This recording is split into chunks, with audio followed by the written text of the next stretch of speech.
On reste très solidaire de l'enfant qu'on a été et très proche, quoi, très proche de l'enfant qu'on a été quand on est un écrivain jeunesse.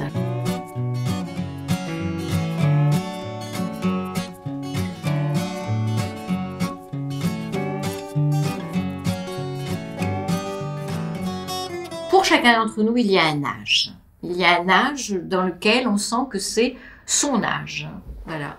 Moi, c'est 12 ans, moi. Ça peut paraître... Mais je veux dire, il y a plein de choses, quand je me les rappelle, tout ça, je les fais toutes un peu partir de cet âge-là. J'aurais pas pu exercer un métier où je n'aurais pas été au milieu des livres. Donc je commence par écrire un texte, je faisais une réunion de travail, je m'ennuie et j'écris, je commence à écrire un texte dont le héros est un adolescent. J'écris ça et puis ça marche. Alors c'est très très varié, hein. J'aime l'histoire de l'URSS m'intéressait beaucoup, donc j'écris l'Étoile de Kostia. Et puis quelques années après, il y a eu cette collection, donc moi j'ai écrit Un petit Staline, donc l'enfance de Staline. Bon, l'histoire est quand même tragique, mais il faut quand même garder un ton qui soit... Là, en plus, c'est accompagné de petits dessins, un peu dessins de presse, qui étaient pleins d'humour. Hein. Donc, moi, je pense que je m'interdis le désespoir. C'est une contrainte. J'ai pu traiter de sujets très graves, hein, mais à la fin, il y a toujours une porte qui s'ouvre. Quand je commence un texte...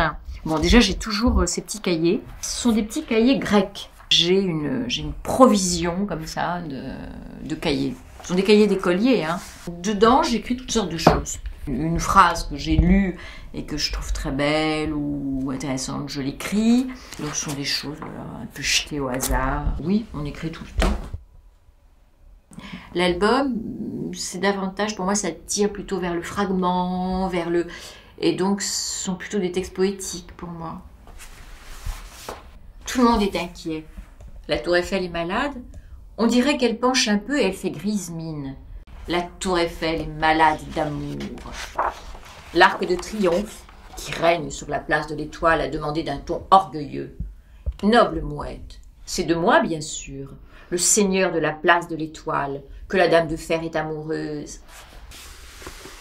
Je crois que tout bon livre doit pouvoir être lu à haute voix.